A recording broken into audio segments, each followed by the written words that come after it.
We got lucky today. We got a couple gobblers here, and I wanted to demonstrate a question I get asked a lot, and something I was going to do a quick demonstration on is taking pictures of turkeys. Something I take an abnormal amount of pride in is getting good quality pictures, regardless of before I had DSLR cameras. You know, just taking cell phone pictures. As long as you set the scene and take care of the bird and get him in the right condition, you can make a really good picture that can kind of hold a spot long after the bird's gone. I try to immortalize these things. We work so hard for them. We care about them so much. A good quality picture will take a little bit of time. It can get frustrating at times, all depending on the condition of the bird, but I promise you, I can promise a good quality picture, something you're going to be proud of. It's going to be something you're super glad that you took the time to do. So what we're going to do is hit some high points, cover a few things that I've kind of found over the years that really works, and it usually doesn't take a lot of time. You can set the bird up really quick, and it's pretty pain-free. At least, you know, a few of them. You don't have to go to the extent that we do, but just a few of them will really help, you know, elevate your picture game, and you'll be really proud of your of the photographs you're able to take and keep forever. So first things first is wet turkeys. Obviously a wet turkey is a rough turkey to deal with, but what you will notice between these two birds, you probably can't tell without closely examining on which one was wet. This turkey right here this morning was killed right after daylight in a wet, dew-covered field, was soaking wet as soon as it was killed. This turkey was later in the day, never saw a bit of moisture. We took this turkey as soon as we killed it. We hung it up by its feet. We pulled its wings down to get all those feathers exposed. You don't spend a lot of time rubbing the feathers, trying to get dirt off the feathers, trying to get seeds or anything that's stuck to the feathers. Just let it dry, because all that stuff will fall off. It'll flake off once it's dry. The more you rub these feathers, the more feathers that are going to come out, the more you're going to mat the feathers together. I have found just pulling the wings apart and hanging them by their feet, if you've got a couple hours or a few hours to let them hang, especially if you've got a little bit of a breeze, it'll dry those feathers out and make a remarkable difference. As like you said, you can probably not even tell without looking closely which one of these turkeys was wet this morning, but it was this one here. That's one thing for starters. The next thing I'll quickly touch on is you'll notice in a lot of these birds, now both of these birds have already been prepped for pictures. The pictures have already been taken, so that's why they all look limbered up and big and wide. But most of the time when you kill a turkey and you sit there and enjoy him for a minute, have a cigar, whatever you do, a lot of times the turkey will be stiffened up like this, pulled apart. I can't tell you how many pictures I've seen where somebody's just taking the turkey down like this and he's all lopsided and his wings are all tight, and they pull that fan out like that right there. I'm telling you, you're going to enjoy the pictures a lot more if you take a little bit of time, and I'll show you exactly what you need to do. These turkeys will be stiff like this, and a lot of times if you have a piece of string, just a piece of paracord or anything, you can hang the turkey up by a limb, or if you have a buddy with you that can hold the turkey by its legs, you hold that turkey up and you take the butt of his wing right here and you just pull it straight down. All right? I'm gonna hang you from this limb right here behind us, and I'll demonstrate exactly what I'm talking about. Okay, so we've got him hung up from a tree limb here. Like I said, if you've got a buddy that's, you know, that's pretty stout, can hold that turkey while you're pulling on him, you can do that. It's a little bit quicker. But if you're by yourself, we hang them from a limb so that they're hanging upside down. A lot of times those wings are tucked all in like this. Like I said, you grab the point of that wing, the butt of that wing there, and just pull it straight down like this, and you could even pull them out sometimes if he's stiffened up. But you basically just want those wings hanging straight down at his sides like so. Once you get those wings out, what that's going to do is when you lay that turkey on his keel, when you lay him on his belly basically, and you take that picture, the turkey's going to look nice and wide. You're going to see these feathers are going to be the showing off. They're going to be able to see the iridescence on those feathers. You're not going to have any of these feathers, you know, like these patches here. All of those are going to be exposed, so the sun's going to be shining off of them. You're going to get all that sheen. You're going to basically be showing off everything he's got to show. So pulling those wings out really makes the bird look a lot bigger, and you know, just makes for a better picture. Another thing you're going to want to do is you'll notice, like say for instance these wings here, see these feathers that have become separated just due to handling? All you've got to do is take your two hands, put one on the back of the hand, put back of the feathers here, and just comb them. Just push them right into each other, and just push them right, you know, go with the grain. The feathers going this way, go with the grain, and see those feathers just correct themselves, and they look, you know, like they've never been touched. Same thing with his tail. If you spread his tail out like so, you'll see there's some like rough spots. If you just take your hands and pinch them on that tail and just kind of comb it with the feather like so, there's little bitty miniature barbs on these little pieces of the feather, and they'll cling back to each other, and you have a nice solid looking fan. When it comes time to take that picture, you won't have a lot of light showing through the fan. All you gotta do is just keep combing, and that's all it takes. All right, so now you've got the turkey. If you want to take that standard, him laying out in front of you, like I said, you've got those wings pulled out to his side. Now look how much bigger the bird looks rather than when his wings all tucked in. You got this wing that's stuck up under him, you know. You might have one out, but if you get both of those wings out, the bird just looks so much bigger. You can pull his beard out so you can show that bad boy off. One thing I've also noticed is don't pull the wings out too far, because then you get these air, you can see through the turkey basically. So pull those in just a little bit so that he just looks like one big stature, one big brute. Here again, you can comb these feathers, all of them. You can just take your hands and run them down them, pinching them between your hands like that, and those feathers will stick right together, like so. Also, the butt of the wings are bad. When they start flopping, they'll lose some feathers right here on the butt of the wing sometimes. Super easy to take care of. That glares in a picture just like a white spot right in the middle of a big beautiful bird. You reach right in here to his breast or right here on the inside of his leg, pull one of these feathers off like so. Real quick, everybody carries a pocket knife, or if you don't, you should. Take it out, pop the end of that thing off, and you've got a perfect little feather. Man, you can take that thing, slide it in there right over that black spot, slide it right up under the feathers that are still there.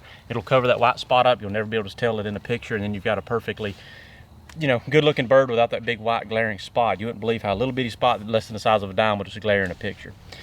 You got your bird set up here. You've got his tail all situated. Make sure that in the picture you try to get the tail even. It looks all funny when you got the tail all cocked sideways like so. Maybe I'm being a little bit anal about this, but I promise you, if you take the time to take a good picture, you're gonna appreciate it down the road. Just make sure you get these secondaries here all lined up nice and straight. And here's a little tip of the trade. See how this bird looks? I mean, he looks well enough. Let me show you a little trick. Grab your log, about this size. I like to even have it a little bit bigger. Is that mosquito in the lens? Mm-hmm. Just wave him out of there. I mean, you're gonna have to give it more effort than that. He ain't in there no more. Well, I saw, all right. Get yourself something about this big. I like a log. Obviously, they're the mosquito's in there again. I mean, you told me to try to get it out. Get yourself a log or a rock or anything that you can find. Usually it's a log in the woods. I like it to be even a little bit bigger than this. But what you can do, the turkey looks well enough right there, but watch this.